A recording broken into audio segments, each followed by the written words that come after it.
नमस्कार, मैं रमाकांत उपाध्याय नव समाचार में आज की बात में एक बार फिर हाजिर हूं। बात करेंगे कबाड़ नीति और कारगर की।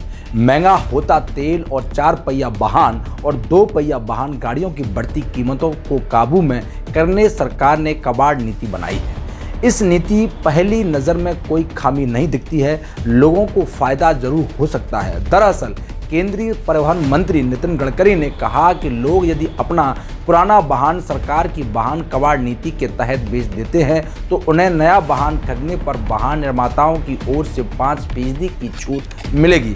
केंद्र ने स्वैच्छिक वाहन और कबाड़ नीति का ऐलान बजट 2021-2022 में किया था। इसके अनुसार निजी वाहनों को 20 साल और वाणिज्यिक वाहनों को 15 साल बाद फिटनेस परीक्षण कराने के आवश्यक होगा। नीति में 4 अहम घटक हैं। छूट के अलावा प्रदूषण फैलाने वाले पुराने वाहनों पर हरित कर और अन्य शुल्कों पर प्रावधान भी किया गया है। इसके लिए पुराने वाहनों का ऑटोमेटिक सुविधाओं केंद्र पर फिटनेस और प्रदूषण जांच की अनिवार्य किया गया है। उम्मीद लगाई जा रही है कि नई नीति से आने वाले सालों में भारतीय ऑटोमोबाइल इंडस्ट्री का कारोबार 30% बढ़कर 10 लाख करोड़ रुपए पर पहुंच जाएगा, जो कि अभी कभी 4.50 लाख करोड़ रुपए का है। साथ ही इसके एक्सपोर्ट कंपोनेंट जो अभी 1.45 लाख करोड़ है वह भी बढ़कर 3 लाख करोड़ हो जाएगा। वाहन कबाड़ नीति से न केवल अर्थव्यवस्था में सुधार में मदद मिलेगी बल्कि ऑटो इंडस्ट्री को भी लाभ होगा। साथ ही वाहनों का प्रदूषण कम करने में भी मदद मिलेगी। आने वाले दिनों में ऑटो इंडस्ट्री सबसे ज़्यादा रोजगार देने वाले क्षेत्रों में शामिल होगा और इससे देश में करीब 50,000 से अधिक रोजगार बढ़ेंगे।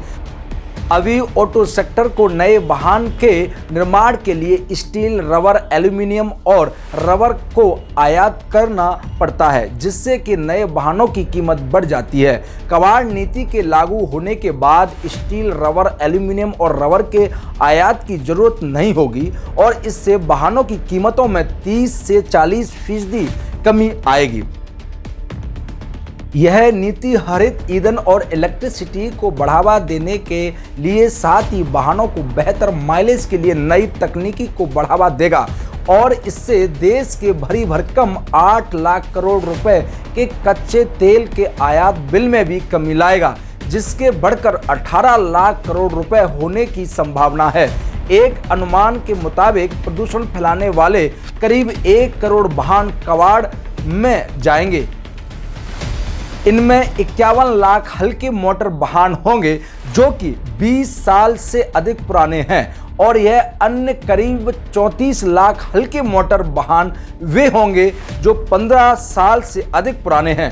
17 लाख मध्यम और भारी मोटर वाहन जो कि 15 साल से अधिक पुराने होंगे और बिना वैदिक फिटनेस प्रमाण पत्र के चल रहे हैं, वे भी कबाड़ में जाएंगे। रविवार को ही प्रदूषित शहरों में सूची जारी हुई है। शहरों के हिसाब से देखें तो कोई बड़ा सुधार नहीं आएगा।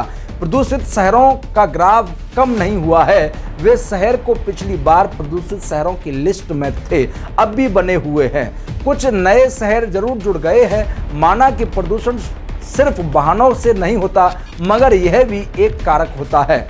अगर सड़कों से पुराने वाहन हटेंगे तो प्रदूषण पर काफ़ी हद तक लगाम लगाई जा सकती है। सरकार की नई नीति काफ़ी कारगर साबित हो सकती है। हम फिर मिलेंगे एक नए मुद्दे के साथ। नव समाचार बेबाक खबर हर समय देखते रहिए। धन्यवाद।